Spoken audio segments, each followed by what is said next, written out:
Sejam bem-vindos mais uma vez. Estamos aqui falando do nosso podcast Conexões Operacionais, um podcast criado para trazer pessoas e profissionais que pavimentaram e pavimentam a Operação Onshore no Brasil. O podcast está sendo rodado em Mossoró. É um podcast de Mossoró, mas que procura abranger a Operação Onshore no Brasil. Hoje, nesse episódio, nós estamos recebendo Jairo Adinal. Jairo Adinal é técnico de segurança no trabalho, formado em psicologia, é uma referência que eu tenho na parte de segurança no trabalho. Sempre tive alguns bons profissionais da segurança, mas Jairo, em cima de tudo que ele construiu, da firmeza, do alicerce, do profissional que ele cresceu, que ele subiu, para mim ele é uma das grandes referências na parte de segurança do trabalho, na parte de regulação. É um profissional, é um estudioso. Jairo é um estudioso da parte de QSMS. Seja bem-vindo, Jairo. É uma satisfação muito grande para mim, para esse projeto de podcast, receber um profissional de um gabarito tão elevado quanto você. Ô, Rodolfo, eu que agradeço, né? Então, as suas palavras me fazem ficar lisonjeado, né? Então, sabendo de tudo isso, você pode ter certeza que a gente não chega onde a gente está no momento sozinho, né? Então, tudo isso são conexões, como o próprio programa fala, conexões operacionais. Eles são conexões que a gente vai trazendo ao longo da vida, aprendendo uns com os outros e aumentando também o nosso nível de conhecimento, porque estar perto de pessoas que buscam conhecimento faz com que a gente busque também melhorar, né? Então, muito obrigado. É uma honra para mim estar aqui com você e vamos em frente para mim tentar contribuir um pouco com esse novo projeto que é tão importante para o mundo onshore e tão importante para a nossa classe, né, de segurança do trabalho e operação. Uma coisa que eu sempre procurei quando eu idealizei o projeto, esse projeto eu já tinha uma ideiazinha em fazer, só que como eu não não tenho uma desenvoltura muito boa com câmera, eu tinha uma certa dificuldade. Eu não sabia como ia ser, se ia ser alguém apresentando e eu montando o conteúdo, mas graças a Deus está aqui. E eu sempre quis colocar o viés da segurança no trabalho no meio desse programa, né?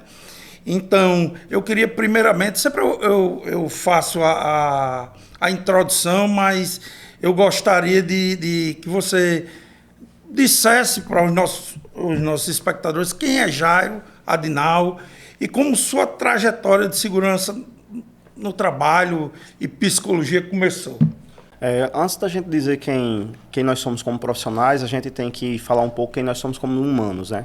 Então, o Jairo ele é um cara que ele gosta de honestidade. Então, um cara família, que adora a família, ama a família, faz de tudo por ela, né? Então, um cara que crê em Deus e um cara que ele gosta muito de estar próximo dos seus amigos, né? Então, e uma pessoa também que gosta muito de buscar ler, conhecer, estudar e curioso. Então, eu me considero um ser humano bastante curioso, né? E no ramo profissional, como profissional de segurança do trabalho, eu costumo nomear que os profissionais de segurança do trabalho eles não são técnicos, engenheiros, tecnólogos, né? Mas sim é uma classe chamada profissionais de segurança do trabalho, porque isso ali acaba com alguns paradigmas relacionados a questões de níveis hierárquicos e deixa todo mundo no mesmo patamar de conhecimento. Então, essa busca, né, para poder entrar na área de segurança começou lá atrás. Então, lá atrás eu trabalhava em uma empresa que recarregava extintores, e aí foi onde eu conheci a minha profissão. E a partir dali eu comecei a observar em que segmento de mercado eu iria entrar. Mas até então eu não sabia bem o que fazer, né? Mas me recordo bem de muitos momentos lá de trás que quando meu pai chegava do trabalho, meu pai trabalhava no petróleo, ele era motorista, e quando ele chegava do trabalho com aquela farda me chamava a atenção.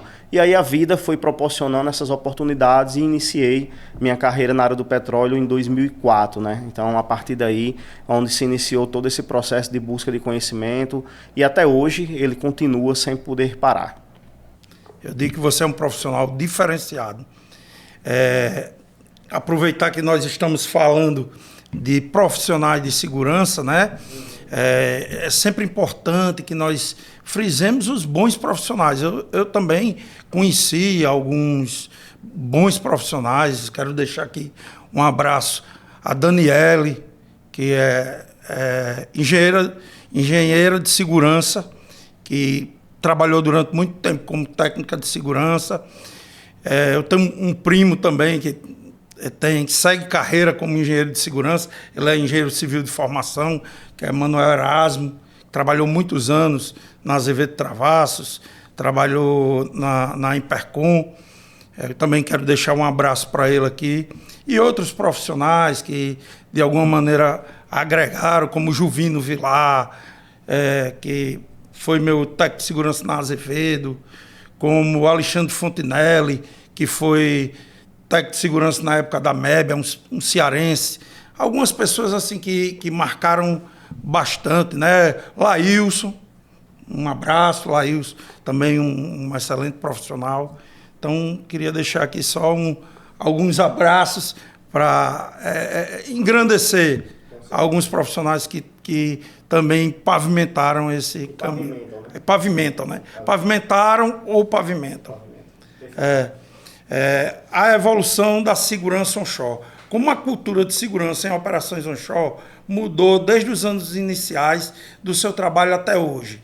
Quais foram os marcos que você observa dessa evolução? Rodolfo, quando a gente fala sobre essa questão de evolução na segurança, a gente tem que pensar sobre gestão, né? Então, assim, antigamente as empresas elas eram geridas de pai para filho, né? Então, lá atrás, outros segmentos de mercados, também não só o petróleo, vinha de geração a geração e com isso dificultava algumas implantações, né? Então, o mundo ele foi evoluindo e aí passou-se a engenharia tomar de conta, no caso da gestão das companhias, né? Então, isso foi um segundo momento na linha da história, que até hoje a gente ainda vê isso. Mas, atualmente, agora a gente observa, por exemplo, que pessoas que entendem de pessoas estão começando a gerir algumas companhias. E no petróleo ela não é diferente.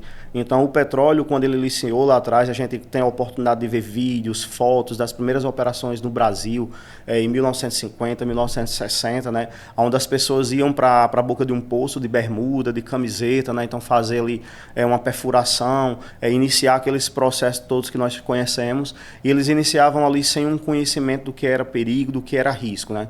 E ao longo da história foi evoluindo, né? Infelizmente por alguns eventos que também a gente vai ter a oportunidade de conversar aqui.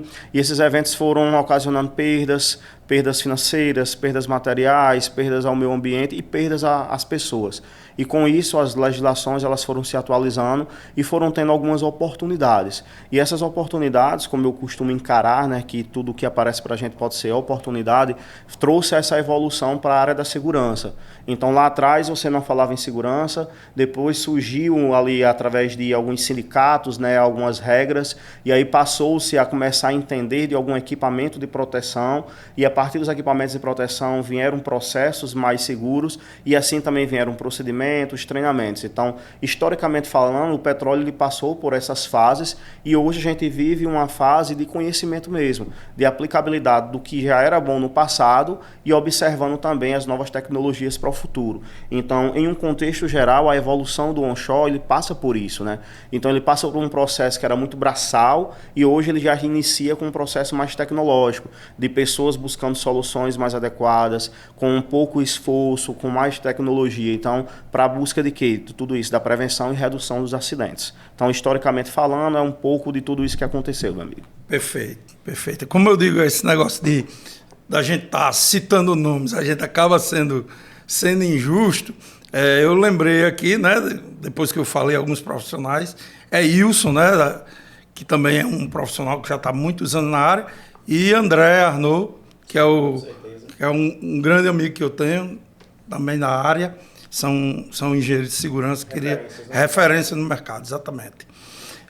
Com relação aos fatores humanos, nós observamos que a Agência Nacional do Petróleo, no decorrer dos anos, primeiro ela iniciou com o RTM, depois ela entrou com o RTSGI, e aí ela foi desenvolvendo a parte de SGIP, e agora, há um ano atrás, mais ou menos, eu participei de um workshop lá na agência, falando sobre fatores humanos.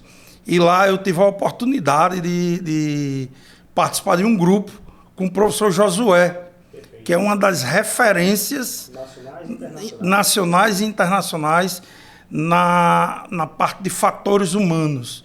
Então, qual o peso dos fatores humanos? Como você enxerga o erro humano, pressão psicológica, cansaço em acidentes no setor? Como minimizar esse risco na prática? Você consegue visualizar que esse trabalho que a agência tem feito com essa questão dos fatores humanos também vai melhorar essa parte desse contexto? Sim, com certeza, né? Os fatores humanos no Brasil hoje, ele é algo que, vamos dizer assim, ele está muito em evidência, né?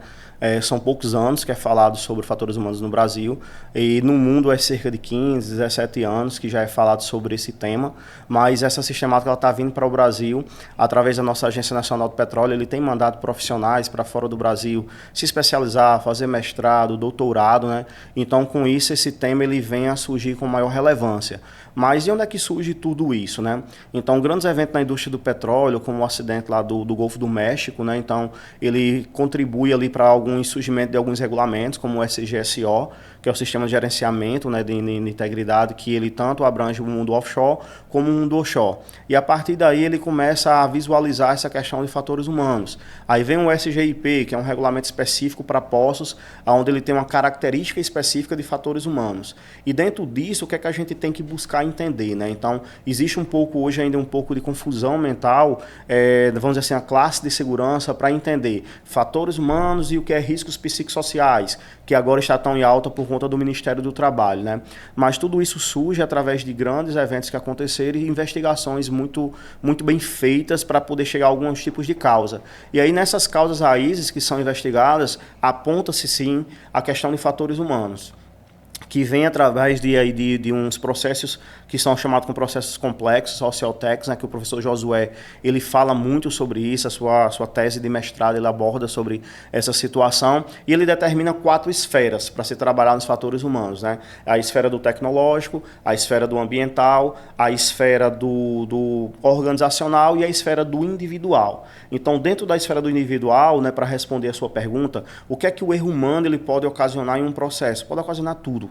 Né? Então, assim, ele pode ocasionar até coisas boas, até coisas ruins, né? Então, pronto, dentro do processo da esfera do individual, é algo muito pessoal. Então, por exemplo, você agora está, para tomar uma decisão, você está com um poço de petróleo parado, que ele produz X barris de petróleo, que equivale a X reais, e aí você tem uma pressão ali para que você tome uma decisão para que aquele poço volte em operação.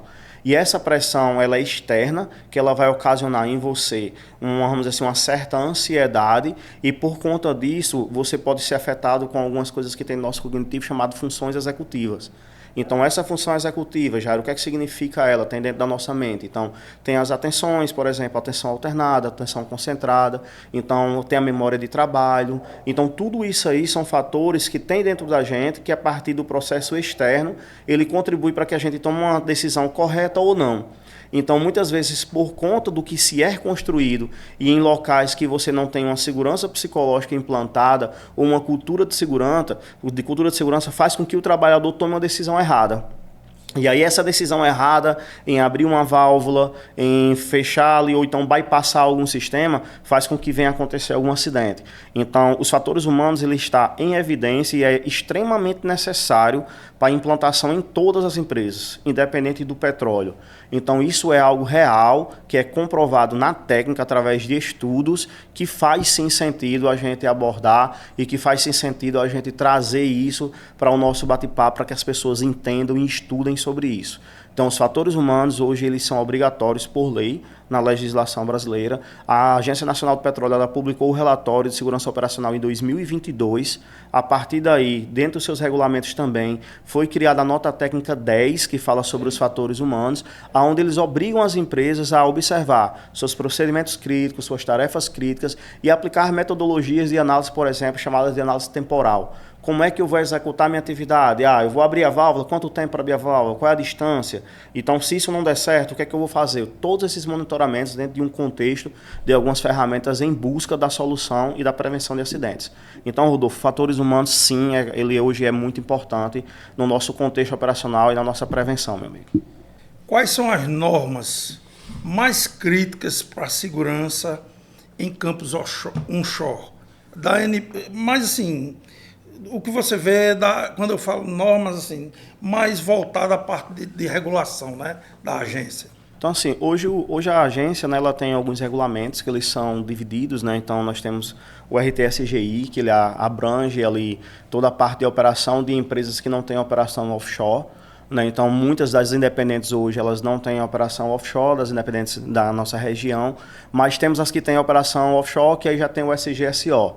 E também nós temos o RTDT, que é os regulamentos de dutos terrestres, e nós temos o SGIP, né, que são os regulamentos para intervenção em poços, né. Atualmente a agência ela vem aí buscando a unificação de todas essas normas, e aí o que é que eu posso dizer, né, que todo profissional de segurança que quer trabalhar no mundo onshore, ele tem que conhecer da legislação da ANP.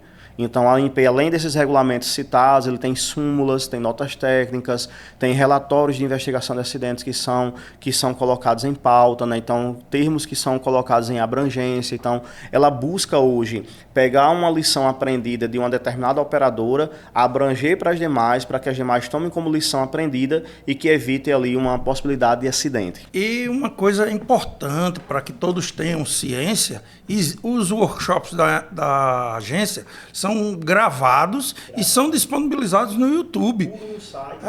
Então, quando tem audiência pública, pronto, o RTM, quando estava em consulta, ele está lá, é importante demais que o profissional procure saber. Hoje em dia, eu observo que as pessoas querem as informações fáceis, mas é importante que você estude, que você entenda o que você está fazendo, o porquê que você está fazendo. Perfeito, né? Rodolfo. Isso Perfeito. aí E se a gente observar ainda, né? Então, assim, anualmente existem as feiras de petróleo, onde a agência vai lá e apresenta no Somato da Vida, que é um momento relacionado à segurança operacional, onde ela apresenta todos esses aprendizados. Então, eles pegam exemplos e colocam lá em tela para que as pessoas possam vir realmente a conhecer.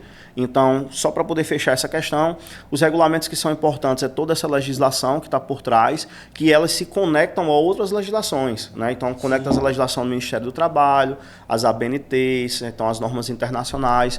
Então, envolve tudo isso. Não só segurança operacional, Rodolfo, mas também integridade, por exemplo. Está em pauta como uma das normas. E, na sua visão, como transformar essas normas complexas em orientações práticas para os times de campo? Qual a estratégia para engajar esses operadores em treinamentos de segurança? Eu acho que parte do primeiro ponto da gente conseguir entender o perfil dos nossos funcionários, né? Então, ele não é um trabalho que ele é feito somente com o SESMIT, com o setor de segurança operacional. Ele é um trabalho que você envolve o RH, o setor de treinamentos, a operação. Então, você tem que entender de um contexto geral para que você consiga ensinar pessoas, né? Então, atualmente, muitas pessoas ainda confundem algumas ciências, né? Então, o pessoal diz, olha, vamos lá fazer um plano pedagógico, né? Então, um plano pedagógico é ali mais voltado, tem nas normas, mas a pedagogia ela é uma ciência que ensina crianças e adolescentes. Mas qual é a ciência que ensina adulto? Andragogia, né? Então, como é que você vai ensinar um adulto? Então, é diferente de ensinar uma criança. Então, para me ensinar um adulto, eu tenho que saber as particularidades deles. Então, por exemplo, se um funcionário que ele vai entrar para uma sala de controle, onde ele tem telas voltadas lá, com vários pop-ups subindo ali, algumas informações, sistemas que vai parar um poço, sistemas que eu tenho que abrir aqui ou fechar para não dar um shutdown na estação, e eu coloco uma pessoa que ele tem um déficit de atenção em uma sala como essa, ou uma pessoa que ele tem algum problema na sua acuidade visual, onde ele tem ali alguns sinais que está subindo com cores diferentes. Então, como é que eu vou treinar uma pessoa como essa se eu não sei quais são as particularidades deles? Então, cria-se ali um contexto dentro do mundo dizendo que as normas são completamente complexas, mas as pessoas não entendem como ensinar. Sim. Então, primeiramente, a gente tem que aprender como ensinar para depois a gente ir lá implantar a técnica, né? E ensinar pessoas, ensinar adultos é através de perguntas. Então, como é que eu ensino um adulto? Eu vou fazer uma palestra, eu vou ministrar um treinamento, eu pergunto, e aí, o que é que você entendeu disso? Me responde. Então, quando ele responde, ele está gravando ali na memória dele aquela informação e automaticamente ele começa a se comprometer também com o que fazer e o que fazer de forma correta, Rodolfo. Eu sempre gostei muito de trabalhar com a cultura do colaborador, né? Você tentar mostrar para ele, trazê-lo para aquela cultura de segurança. Eu fiz um trabalho agora recentemente de uma cabine do conhecimento, onde você montava apresentações com os procedimentos operacionais e oportunizava que todos os colaboradores pudessem estar ali vendo os procedimentos de maneira ilustrativa. Às vezes o cara tem uma dificuldade em ler, mas ele assistiu um videozinho, ele vê slides, seria uma maneira mais lúdica, né, para ele entender os riscos envolvidos no processo. Então, eu acredito muito nessa parte de tentar atrair a atenção para a segurança. Eu acho que isso aí é fundamental. Você promover a difusão da cultura. Como você quer que sua equipe se enquadre naquele processo. Você entender se aquelas pessoas, em cima até do que você falou, que é importante você conhecer sua equipe. Então, se você vai montar um time que precisa ser um time técnico, você tem que entender que aquele time técnico tem capacidade de absorver o que você vai transmitir. Não adianta você estar num nível de linguagem ou de trabalho totalmente fora. Você tem que trazer para ele o prático, o dia a dia. É isso que a gente busca, né, no setor de segurança.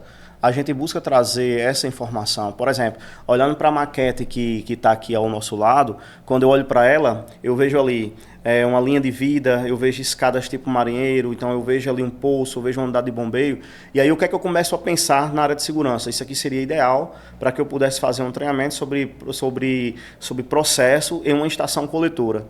Então eu teria que na prática, né? Então eu teria que na prática como mostrar, olha aqui, se você entrar no raio dessa unidade de bombeio, vai acontecer o que aconteceu recentemente nos acidentes fatais da indústria do petróleo, né? Então no mundo onshore, onde um rapaz ele foi atingido por uma bombeira temporizada que não estava sinalizada. Então isso é um relatório público, né? Que a gente deve sim conhecer. Então quando a gente olha para isso, eu consigo explicar, olha aqui na boca do poço, se tiver um vazamento, você pode ter uma exposição ao H2S. Então olha, isso aqui é uma área classificada. Então olha, isso aqui é um perigo com uma descarga elétrica, aqui eu tenho um SPDA. Então, assim, quando você fala do sistema lúdico de ensinamento, ele é isso. Então, são softs, são maquetes como essa, mostrando na prática para que a pessoa entenda a linguagem do dia a dia. Não adianta você trazer uma pessoa com doutorado ou PhD e colocar para trabalhar com pessoas que têm um ensino básico, que eles não vão saber a linguagem que o cara está falando. Se ele não souber transmitir de uma forma que as pessoas entendam, as pessoas não vão compreender e vai ser só horas perdidas de treinamento. Então, por isso que eu te falei o quanto é importante hoje ter um setor de RH conectado, né, com a operação e com a segurança. São conexões que elas não andam só. Então, todos os setores eles são interligados, então são conectados para um objetivo maior, que é a gente fazer aí tudo isso acontecer. Jairo, com relação as lições tomadas com os acidentes, né, como você falou aí, quais os casos de acidente no Brasil ou no mundo trouxeram lições mais valiosas para o onshore, na sua opinião? Rodolfo, infelizmente, tem muitos casos, né? Então, por que eu digo infelizmente, né? Porque o acidente, a gente nunca quer o acidente. Mas os acidentes do mundo offshore, ele traz grandes impactos, né? Então, são impactos de muitas vítimas fatais e que traz uma grande repercussão. Então, como o que eu falei que aconteceu no Golfo do México, ele é um dos que trouxe mais repercussões mundiais, né? Então, foram várias vítimas de acidente fatal. Por conta disso, salvo engano, foram 11 mortes, né? nesse acidente. O acidente que é muito antigo, mas que é muito falado na indústria de petróleo, que é a Piper Alpha, né? Então ali foi muitos trabalhadores que perderam sua vida, né? Então a refinaria no Texas City, onde também teve um acidente que vitimou cerca de 15 pessoas de forma fatal. O navio de FPSO na cidade de São Mateus, que vitimou cerca de 9 pessoas. A P-36, né? Então esses são grandes acidentes que acontecem na indústria, que ela traz grandes lições aprendidas para a gente. Mas no mundo onshore, ele também tem acidentes graves ou fatais, só que geralmente eles acontecem e não tem uma grande, vamos dizer assim, grande quantidade de vítimas fatais. Mas um acidente como, por exemplo, um blowout, em uma operação de perfuração, é um acidente de vazamento de gás, onde você coloca pessoas dentro de uma atmosfera explosiva. Um duto vazou e ali eu tenho um gás na atmosfera onde eu posso ocasionar alguma ignição. Então tudo isso ele traz grandes lições, e essas grandes lições geralmente elas resultam em algumas legislações. Então todas as legislações que nós temos hoje, normas regulamentadoras, legislação da ANP, elas são lições aprendidas de grandes eventos. Então, algumas pessoas não conseguem compreender essa magnitude que a norma diz. Então, se a norma está dizendo, faça da seguinte maneira, é porque algo lá atrás já aconteceu. Então, geralmente tem muito isso hoje. Então, as grandes lições que a gente tem como isso é valorizar o que é o certo. Então, quando a gente valoriza o que é o certo, a gente valoriza o que é o regulamento e valoriza as pessoas, a gente tem um resultado positivo no final do dia. E um grande dilema. Como equilibrar a demanda por produção com os protocolos de segurança? Você já enfrentou situações em que a segurança foi sacrificada por prazo ou custos, ou geralmente você consegue lidar bem com isso? Eu já enfrentei situações de conflito, mas que no final a gente conseguiu chegar a um consenso, né? Então, na minha visão pessoal, um profissional de segurança do trabalho ele não pode ter uma rigidez por completo. Então, e tem que existir flexibilidade. Mas, Jairo, a flexibilidade é descumprir o que a legislação está pedindo? Não. Não é isso. É você fazer uma negociação com quem você está em campo. Então, por isso que eu digo que é primordial a gente conhecer de muitas coisas, não só de segurança do trabalho. Então, conhecer de pessoas, conhecer de gestão, conhecer de negociação, tudo isso faz parte. Então, se eu faço parte do processo como profissional de segurança, então eu tenho que entender que aquela operação ela é importante também. E eu entendo o outro lado da operação. Então, assim, a gente está precisando executar uma atividade.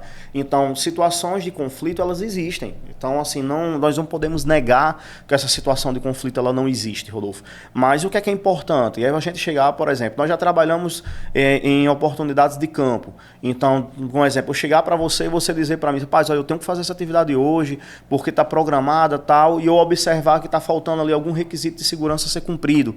Então eu chegar para vocês e dizer, olha, Rodolfo, tem como você pausar aqui essa atividade durante 1 hora para que a gente possa resolver isso aqui? E eu não trazer só um problema, mas eu também aponto uma solução. Então o profissional de segurança ele não pode ser rígido de dizer, olha, a norma está dizendo isso e você tem que fazer só isso. Não, o profissional de segurança ele tem que entender do processo, entender da legislação e também questionar a operação no sentido de solução. Porque, infelizmente, Rodolfo, na prática, ainda existe muita coisa daquela guerrinha que existe assim, o cara da segurança veio para parar e o cara da produção só quer produção, mas eu não enxergo assim. Eu enxergo que a gente tem que trabalhar em conjunto para que a gente chegue a um denominador comum e faça a operação de forma segura. E aí o que é que a gente tem que fazer antes da operação? Planejar. Então, planejamento. Então, assim, como é que a gente resolve tudo? Olha, está colado na operação, profissional de segurança não é para estar com a sala aqui hoje e a operação está 150 quilômetros distante. Isso não funciona. Então, o profissional de segurança ele tem que estar colado na operação e vice-versa, para que ali, até num café, num almoço, troque-se uma ideia, vá para uma sala de planejamento e planeje tudo o que tem que acontecer. Eu preciso de uma análise de risco, eu preciso desse recurso, eu preciso de fazer uma troca de turno. Eu vi tudo isso, mas eu vi a garrafa de água, eu vi o almoço do pessoal, eu vi o retorno para casa. Então eu vi se aquele cara chegou hoje de manhã numa maneira de condições de trabalho adequada, ele está doente, ele está passando por alguma coisa na casa dele. Então a gente faz um trabalho de bastidores que muitas vezes não é visto. Então o profissional de segurança ele tem que ter essa visão técnica, competência e habilidade para que a gente implante um trabalho seguro. Então na minha visão, Rodolfo, essa questão da pressão por produção versus segurança, ela pode ser resolvida com o diálogo, ela pode ser resolvida com conversa e com um bom planejamento. Eu sempre digo que a única coisa que não está no job description da função do gestor que eu acho que ele mais executa, realiza, é essa relação interpessoal. Eu não abro mão, quando eu estou liderando alguma equipe, de participar de troca de turno. E aí eu sempre gosto de chegar e observar, puxar uma conversa, porque é nesse sentimento que você vê a condição do trabalhador. Todo mundo tem problema em casa, todo mundo tem dificuldades, todo mundo passa por situações. E aí o cara chega muito abalado emocionalmente, pois esse cara não vai conseguir realizar um bom trabalho. Ele vai se acidentar, ele vai acidentar um colega. E, cara, esse... Não, mas porque ele não pode faltar? Pode. Poder, talvez não devesse, mas pode. A gente tem que ter bom senso. Nós temos que nos preocupar realmente com o nosso colega, com o nosso ambiente. Ali, meu amigo, é uma irmandade. Nós passamos mais tempo no nosso ambiente de trabalho que propriamente na nossa família, na nossa casa. Então, nós temos que ter um ambiente o mais hóspede possível. E assim, isso que você fala é tão importante, né? Você recorda que há alguns momentos atrás a gente conversou um pouco sobre fatores humanos e funções executivas, né? E uma das funções executivas é a atenção. Então, se eu não estou bem, eu não consigo ter atenção. Então, por exemplo, pegando um exemplo do dia a dia que todo mundo conhece. Eu vou para o Detran, faço um teste de atenção. Então, eu só conduzo um veículo se eu for capaz de conseguir conduzir o veículo, olhar pelos retrovisores, escutar que vem algum outro transporte do outro lado, ou que alguém buzinou, e olhar que o sinal na frente está sendo fechado. Então, isso aí trabalha todas as minhas atenções. E um trabalhador afetado emocionalmente, ele não vai conseguir se concentrar no trabalho. Então, a visão do gestor de chegar numa passagem de turno ali e observar, vamos dizer assim, ter essa observação mais singular com aquele funcionário traz uma diferença. Historicamente falando, a passagem de serviço ela já trouxe grandes eventos na indústria do petróleo e gás. Então o cara foi passar um serviço de forma errada, como o exemplo lá da Piper Alpha, né? Então ele deixou a PT num canto, não avisou ao outro, uma tubulação estava fechada e quando ele ligou o sistema deu uma sobrepressão que veio ocasionar tudo que a história já relata. Então assim, a visão de um gestor, como você falou, de observar o funcionário como pessoa, não como uma máquina, ela é extremamente importante para que a gente tenha a prevenção de acidentes. Como líderes operacionais podem construir uma cultura de segurança genuína, além do discurso bonito, né? Você sabe que existe muito... Tem muita... O cara quer vender uma imagem que geralmente ele não possui, ele não é. E está cheio disso, de vendedor de ilusão. Então, na sua opinião, como é que eles podem construir essa... Rodolfo, acho que tem dois momentos. Um primeiro momento vai na formação. Eu sempre fiz essa crítica às universidades e às faculdades particulares, o que seja, né? Quando você vai para observar a grade curricular de um engenheiro que vai para a indústria, o cara pagou 80 horas dentro de toda a faculdade durante 5 anos, 80 horas só do curso inteiro de segurança do trabalho, que resume ali a ergonomia ou uma CIPA. Que são coisas extremamente importantes, mas que é muito assim, vamos dizer assim, são itens dentro de um universo muito grande. Então, muitos profissionais, eles chegam no mercado para liderar pessoas e eles não conhecem do básico. Então, eles chegam no mercado para liderar pessoas e não conhecem que aconteceu um acidente naquela atividade dele, que tem uma legislação por trás que ele tem que cumprir, que existe um setor ali. Eu já enfrentei situações como essa no passado, de um profissional chegar para mim e dizer, não, você não pode entrar na área. Eu perguntar, por que não? E o cara não saber responder. Então, assim, eu acho que parte do princípio, principalmente iniciando a formação dos profissionais. Mas, Jair, os profissionais que já estão no mercado, o que é que a gente tem que fazer? Uma boa seleção e um bom treinamento admissional. Então, Jair, mas uma boa seleção e um bom treinamento admissional vai resolver o problema? Não. Mas ele ajuda. Por quê? Porque a gente vai continuar com um processo de conscientização. Então, a implantação de uma cultura de segurança dentro de uma companhia de petróleo e gás, ela é extremamente importante para que esse aprendizado ele seja contínuo. Então, a gente não consegue mudar uma cultura de segurança em um ano. não é um ano. Então, assim, tem vários estudos do passado, do presente, vários autores que falam sobre cultura de segurança, que ele está dizendo lá, olha, eu tenho o meu nível mais básico de segurança, que é a pessoa que nem entende o que é segurança. Para mim subir para o outro nível, eu tenho cerca de 5 anos de treinamento contínuo, sem parar, investindo em conscientização e nas pessoas, né? Então, as empresas, elas têm que ter essa visão para elas trazer pessoas que busquem fazer o certo.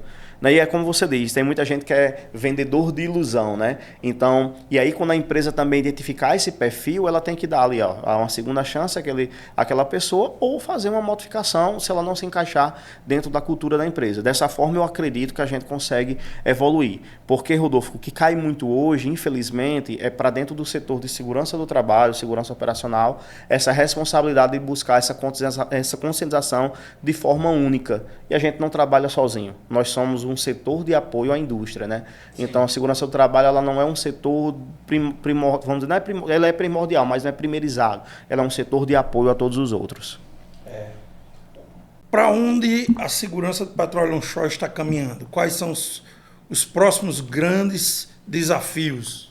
Eu observo, assim, Rodolfo, que hoje, né, no nosso mundo onshore e também no offshore, né, então, a gente observa muito hoje a pegada da independente, né, que ela chegou, que é algo muito positivo para todos nós, né? Então, a gente observa isso. Então, muitas pessoas ainda têm medo que as tecnologias venham a suprir todos os empregos. Eu não vejo isso. Eu vejo que a tecnologia ela vem a fazer ali uma contribuição. Então, o mundo do petróleo, eu enxergo que ele tem muito tempo ainda. Né? Então, assim, tem muito tempo ainda de vida útil. Eu acho que muitas outras gerações ainda irão aproveitar do mundo do petróleo, porque não é só uma energia renovável, renovável chegar e dizer que o petróleo ele vai acabar. Não é isso. Então, para onde é que o mundo do petróleo está indo na visão de segurança do trabalho? Eu acho que ele está indo na busca das implantações de culturas de segurança para que a gente tenha um ambiente mais salutar e mais seguro. Né? Embora a gente saiba que as empresas buscam também a lucratividade, mas aí todo o papel que a agência hoje tem no Brasil, que a Agência Nacional do Petróleo ela vem fazendo, ela traz com que as empresas busquem sim olhar para a segurança também. Então, eu acho que estamos num processo de transição, onde existe um órgão cobrando muitas coisas e as empresas estão começando a criar consciência devida por conta dessas cobranças. E eu creio que no futuro não vai ser necessário mais tanta cobrança. Isso vai ficar como cultura realmente e já vai ser implantado de forma natural. Em cima disso que você está falando, você acha, longe disso que eu acho que tem bastante regulamentação já. O Brasil tem muita lei, alguma parte até que não é posta em prática, né? Mas assim, como você enxerga qual seria uma próxima regulação, alguma vertente, alguma ênfase que a agência possa dar para os operadores? Hoje o que acontece, né? A agência atualmente ela está estudando a unificação de todos os regulamentos, né? Sim. Então, porque os regulamentos hoje existem ali, sei lá, algumas práticas, né, em números ali, sei lá, de 1 a 17. Então tem uma prática em um regulamento que é uma coisa, a prática em um regulamento que é outra, né? E a gente ainda não tem ainda ali uma legislação muito forte para operações com sondas. Né? Então, tanto perfuração como workover, né? Então, se você vem para a parte de processamento, refinarias, então tudo isso aí tem. Mas quando você vai para a parte de extração mesmo, a operação de perfuração, você vê que ela pega vários conectores, né? Mas ainda não tem uma legislação específica para aquilo. Então, eu acho que a unificação desses regulamentos, todos os operadores vão ganhar bastante, porque a gente vai ter uma interpretação unificada e a visão também nessas operações que elas são tão perigosas, né? Então, como a questão das próprias sondas.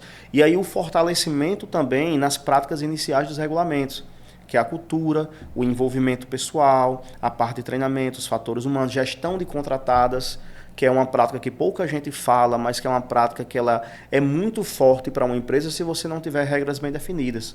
Sim. Então, se você contrata um guindaste para poder fazer uma operação em sua instalação, se você não tem um contrato bem feito, com cláusulas bem feitas, vai vir qualquer guindaste. Então, se você não faz uma inspeção, se você não faz uma auditoria em cima disso, então automaticamente você acaba perdendo.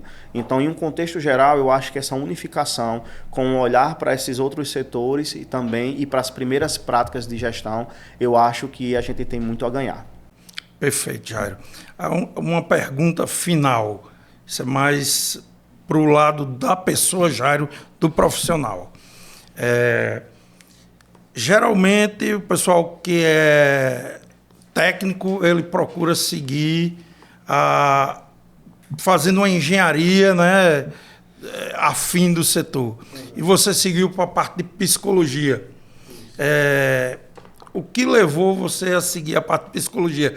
Lembrando que Jairo, ele já terminou psicologia e já começou engenharia de produção.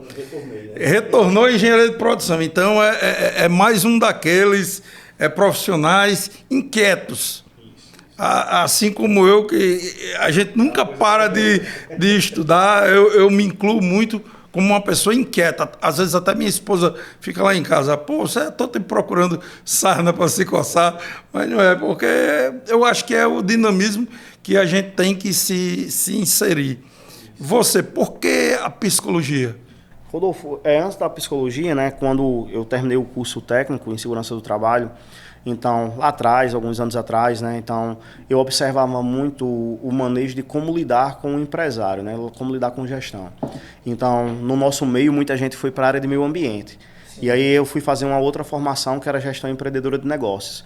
Então, fui me formar em gestão empreendedora de negócios para poder entender o que era gestão. E aí eu entendi o que era gestão. Então, pesquisando coisas que acontecia fora do Brasil também, fazendo essas leituras, né? E algo que me identificava bastante era pessoas. E aí eu disse, não, agora eu estou tendo a oportunidade de fazer psicologia. Eu gosto muito de trabalhar com pessoas, lido com pessoas há muito tempo. Isso me atrai realmente, é algo meu. E é o que foi que eu disse, não, tá todo mundo para engenharia, eu vou nadar aqui contra num fluxo diferente, né? Então, busquei a psicologia para um entendimento realmente de pessoas e também visualizando a parte de fatores humanos, que é uma parte que ela já é realidade hoje, né?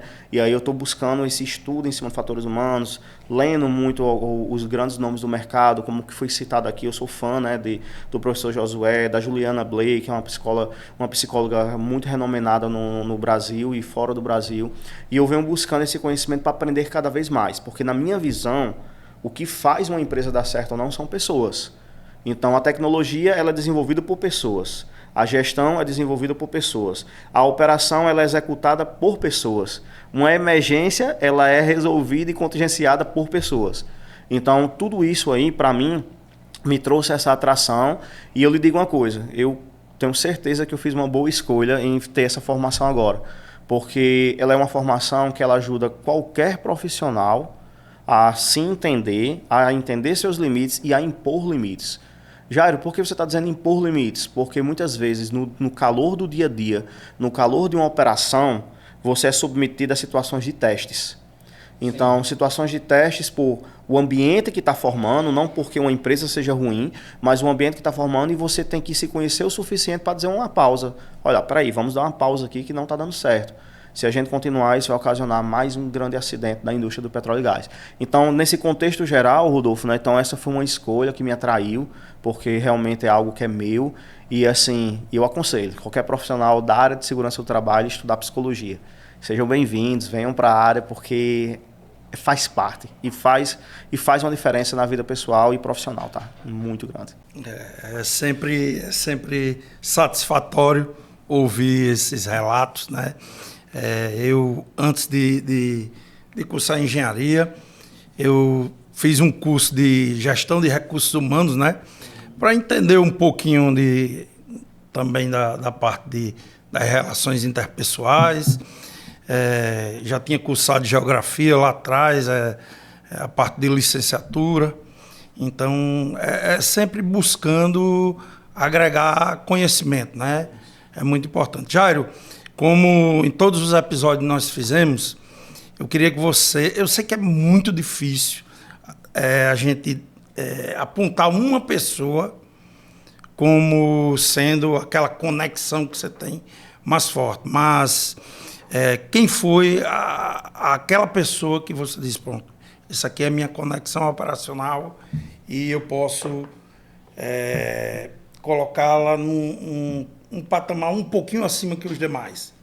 Rapaz, é uma pergunta muito difícil mesmo, né, Rodolfo? Porque assim, a gente ao longo da nossa história, a gente vai criando grandes conexões, né? Então, assim, por onde a gente vai passando, por quem a gente vai conhecendo, a gente vai vendo pessoas importantes no seu processo de evolução. E eu tive grandes pessoas que me ajudaram a evoluir bastante, muitos gestores, né, por onde eu passei, que me ajudou a evoluir. Então, desde quando eu iniciei, que abriu as portas para mim, lá atrás, uma empresa chamada Vipetro, a pessoa abriu a porta para mim, o engenheiro Lucas na época, faz muito tempo que eu não tenho contato com ele, mas ele que abriu as portas para que eu pudesse entrar na indústria do petróleo e gás. Então, isso para mim foi muito importante, eu reconheço tudo isso.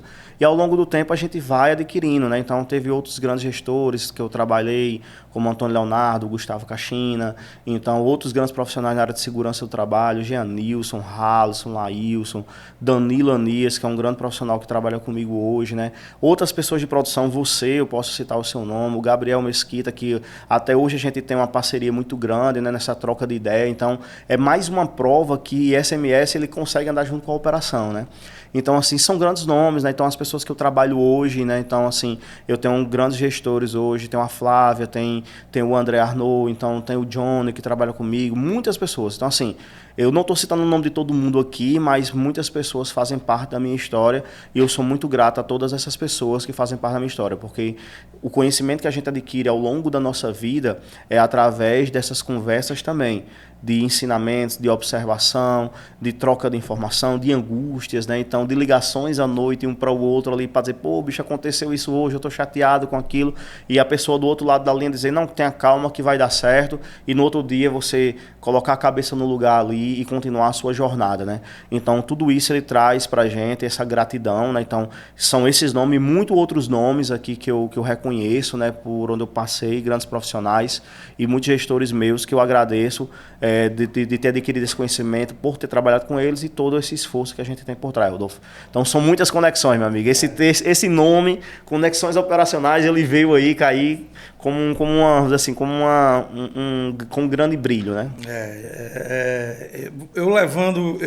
Quando eu fui colocar o nome Conexões Operacionais, eu ficava, meu Deus, quem seriam minhas conexões operacionais? São muitas, tem pessoas importantes demais que nos fizeram evoluir, que nos fizeram crescer, desde lá do início. Pronto, eu comecei a trabalhar na Azevedo Travassos em 98, passei por um processo seletivo.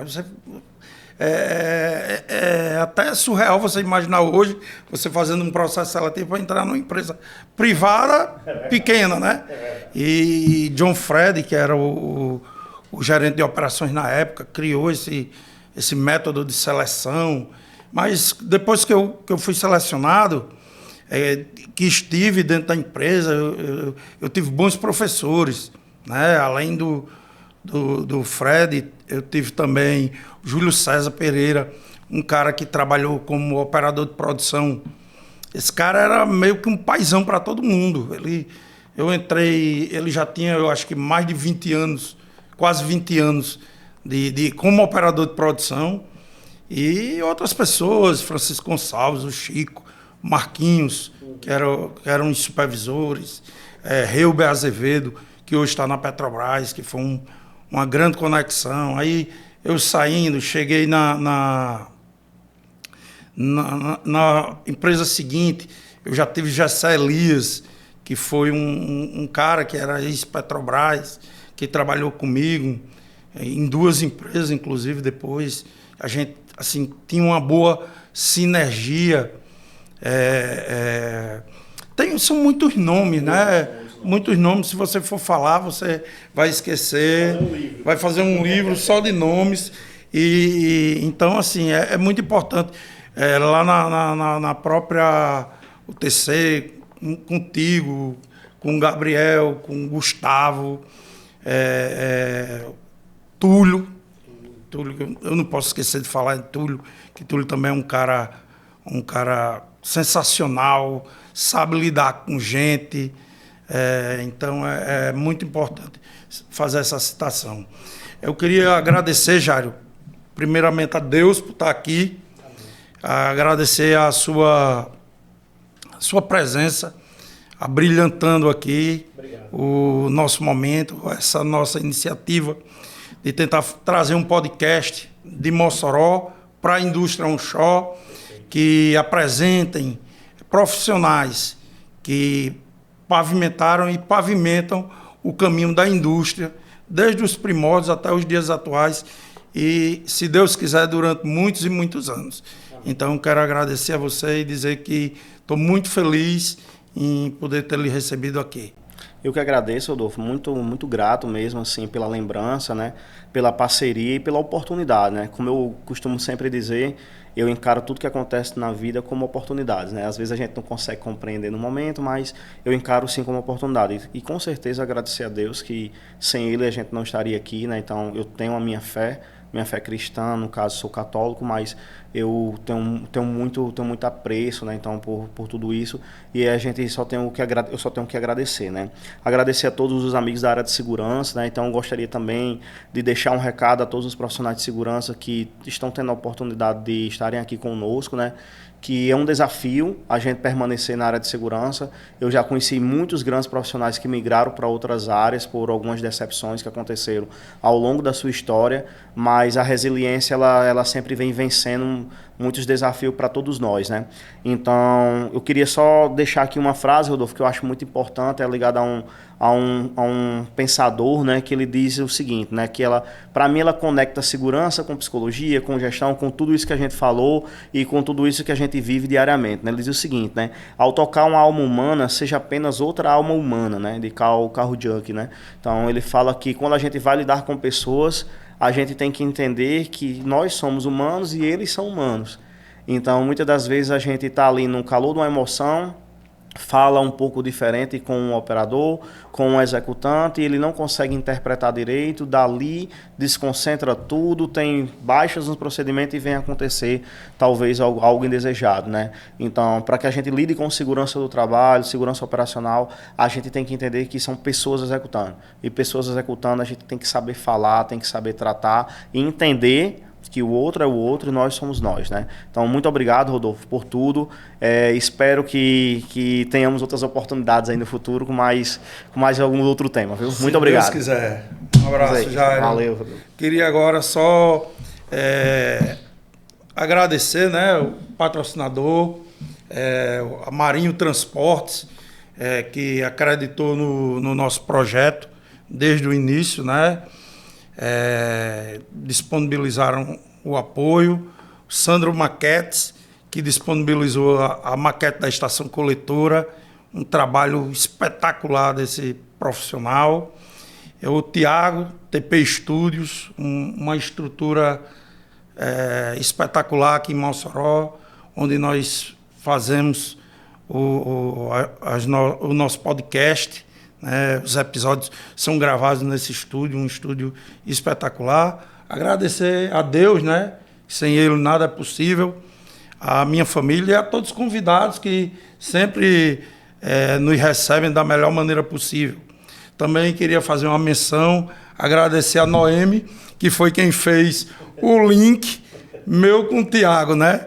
Noemi Alves, se não fosse por ela, eu não tinha achado o Tiago aqui.